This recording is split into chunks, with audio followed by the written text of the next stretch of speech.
After piracy ended, the Bahamas entered one of its darkest and most challenging chapters.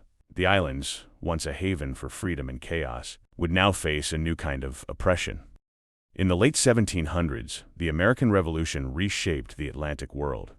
Britain lost its American colonies, and thousands of Loyalist colonists, who had remained loyal to the crown, were forced to flee.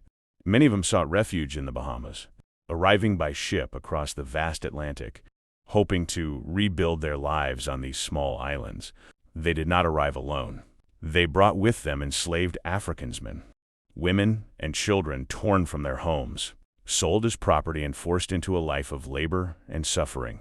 Communities were broken. Families were separated. Generations were stolen. The British Crown granted the Loyalists land, wealth, and political power. With this power, slavery expanded rapidly across the Bahamas. Cotton plantations rose from the soil, stretching across the landscape.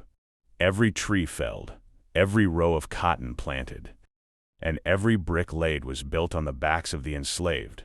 Life was harsh, brutal, and unrelenting. Enslaved Africans became the majority population, yet they lived without freedom, without rights, and without protection. Disease, exhaustion, and violence were constant threats.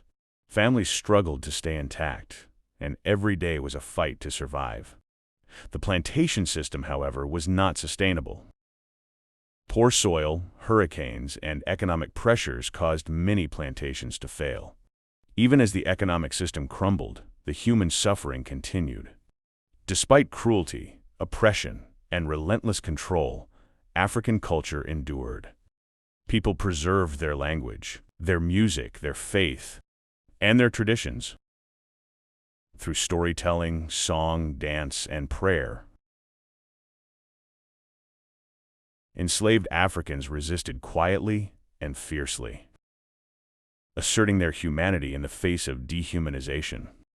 This period of suffering, endurance, and cultural survival shaped the Bahamas in ways that are still felt today. The story of the Bahamas is not just one of oppression. It is a story of survival, resistance, and the enduring human spirit. And this chapter would set the stage for the fight for emancipation, justice, and the freedom of a people determined to shape their own destiny.